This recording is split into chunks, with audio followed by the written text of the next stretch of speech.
ഈ മരുന്നിൻ്റെ കാര്യം പറയുമ്പോൾ തന്നെ എല്ലാവർക്കും ഉള്ളൊരു പേടിയാണ് മോഡേൺ മെഡിസിനിലെ മരുന്നുകൾക്ക് ഒരുപാട് സൈഡ് എഫക്ട്സ് ഉണ്ട്, അത് കഴിച്ചാൽ ഭയങ്കര പ്രശ്നങ്ങളാണ്. സോ അതുകൊണ്ടാണ് പലരും ഈ ഇതര വൈദ്യം ചൂസ് ചെയ്യുന്നത്, ആ ഒരു സൈഡ് എഫക്ട്സ് കുറയ്ക്കാൻ വേണ്ടിയിട്ട്, അല്ലെങ്കിൽ സൈഡ് എഫക്ട്സ് ഇല്ല എന്നൊക്കെ പറഞ്ഞിട്ടാണ്. ഈ അടുത്തിടയ്ക്ക് തന്നെ ഇവിടെ തിരുവനന്തപുരത്ത് തന്നെ ഒരു പ്രമുഖ ആശുപത്രിയിലെ ഒരു ഡോക്ടറുമായിട്ട് സംസാരിക്കാനിടയായപ്പോൾ അദ്ദേഹം എൻ്റെ അടുത്ത് പറഞ്ഞ കാര്യം, അവിടെ ഈ ലിവർ ട്രാൻസ്പ്ലാന്റ് അല്ലെങ്കിൽ ലിവറിന് ഇഷ്യൂ ആയിട്ട് വരുന്ന മെജോറിറ്റി ആളുകളുടെയും ഹിസ്റ്ററി എടുത്ത് നോക്കുമ്പോഴത്തേക്കിനും ഇവരൊക്കെ ആയുർവേദം കഴിച്ച് ആ ഒരു രീതിയിൽ എത്തിപ്പെട്ടവരാണ് എന്നുള്ളതാണ്.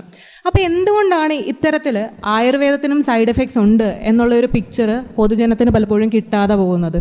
സൈഡ് എഫക്ട്സ് മൊത്തം പലപ്പോഴും മോഡേൺ മെഡിസിൻ്റെ ഒരു കുത്തകയായിട്ടാണ് വെച്ചിരിക്കുന്നത്. അത് എന്തുകൊണ്ടാണ് അങ്ങനെ? മോഡേൺ മെഡിസിന് സൈഡ് ഇഫക്റ്റ് ഉണ്ട് എന്നുള്ള കാര്യത്തിനകത്ത് സംശയമില്ലല്ലോ, അതെല്ലാവർക്കും അറിയാം സൈഡ് ഇഫക്റ്റ് ഉണ്ട്. കാരണം അതിനൊരു റിയാക്ഷൻ ഉണ്ടെങ്കിൽ എന്തായാലും അതിനൊരു സൈഡ് ഇഫക്റ്റ് എന്തായാലും, ആക്ഷൻ ഉണ്ടെങ്കിൽ എന്തായാലും അതിനൊരു സൈഡ് ഇഫക്റ്റ് ഉണ്ടായിരിക്കും, അതിനകത്ത് സംശയമൊന്നുമില്ല. ഇപ്പോഴുള്ള റിസർച്ച് നടന്നുകൊണ്ടിരിക്കുന്നത് നമുക്ക് ഓരോ ഇതിനെ സൈഡ് ഇഫക്റ്റ് എങ്ങനെ കുറയ്ക്കാം എന്നുള്ളതാണ്. ഏത് മെഡിസിൻ എടുത്തു കഴിഞ്ഞാലും അതിനൊരു സൈഡ് ഇഫക്റ്റ് ഉണ്ടാവും. അതായത് ഇപ്പോഴും നമ്മളൊരു റിസ്ക് ടു ബെനിഫിറ്റ് റേഷ്യോ ആണ് നോക്കുന്നത്. അതായത് ഇത്രയും സൈഡ് ഇഫക്റ്റ് ഉള്ള മരുന്ന് കൊടുത്തിട്ട് നമുക്ക് എന്തുമാത്രം ബെനിഫിറ്റ് കിട്ടും എന്നുള്ളതാണ്. അപ്പോൾ അത് നോക്കിയിട്ടാണ് ഒരു മരുന്ന് മാർക്കറ്റിൽ ഇറങ്ങണോ വേണ്ടയോ എന്നുള്ള കാര്യങ്ങളൊക്കെ തീരുമാനിക്കുന്നത്. അപ്പോൾ ഏത് മരുന്ന് എടുത്തു കഴിഞ്ഞാലും അതിനകത്തൊരു സൈഡ് ഇഫക്റ്റ് എന്തായാലും ഉണ്ടാവും. സൈഡ് ഇഫക്റ്റ് ഇല്ലാത്ത ലോകം എന്ന് പറയുന്നത് ഒരു ഉട്ടോപ്പിയൻ സങ്കല്പമായിട്ടാണ് ഞാൻ അതിനെ കണക്കാക്കുന്നത്. അതിരിക്കട്ടെ, ആയുർവേദത്തിന് സൈഡ് ഇഫക്റ്റ് ഉണ്ടോ എന്ന് ചോദിച്ചു കഴിഞ്ഞാൽ അത് മാർക്കറ്റ് ചെയ്യുന്നത് സൈഡ് ഇഫക്റ്റ് ഇല്ലാത്ത പൂർണ്ണ സുരക്ഷിതമായിട്ടുള്ള ഒരു മെഡിസിൻ ആയിട്ടാണ് അതിനെ കണക്കാക്കുന്നത്. അതെന്തുകൊണ്ടാണെന്ന് ചോദിച്ചു കഴിഞ്ഞാൽ അതിൻ്റെ ഒരു എക്കണോമിക് ബെനിഫിറ്റിന് വേണ്ടിയിട്ട് അങ്ങനെ പറഞ്ഞ് ജനങ്ങളെ ധരിപ്പിച്ചു വെച്ചിരിക്കുന്ന ഒരു കാര്യമാണ്. ഇവർക്ക് ആയുർവേദത്തിനൊരു പ്രശ്നവും ഇല്ല എന്നുള്ളത് അങ്ങനെ അല്ല.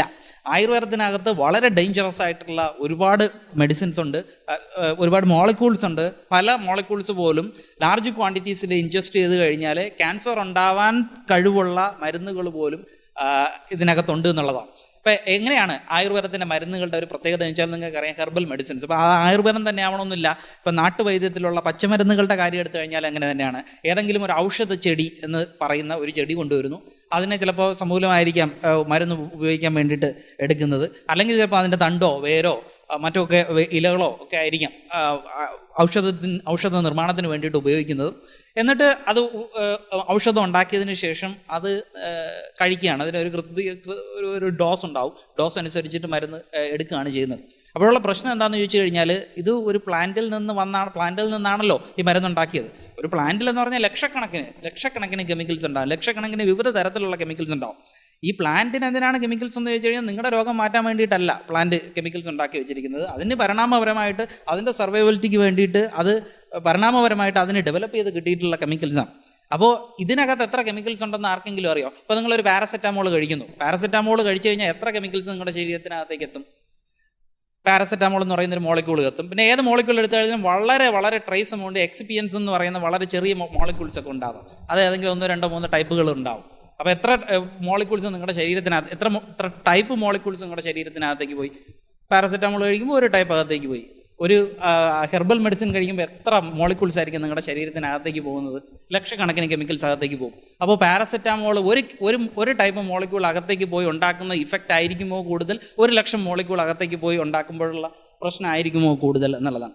നമ്മുടെ ചുറ്റുപാടും കാണുന്ന എത്രയോ ചെടികൾക്ക് ക്യാൻസർ ഉണ്ടാക്കാൻ വേണ്ടിയിട്ടുള്ള കഴിവുണ്ട്. ഇപ്പോൾ അരിസ്റ്റലോഷ്യ ഇൻഡിക്ക എന്ന് പറയുന്ന ഒരു ചെടിയുണ്ട്, നമ്മുടെ നാട്ടിൽ ഗരുഡക്കൊടി എന്നൊക്കെ പറയുന്നൊരു സംഭവം.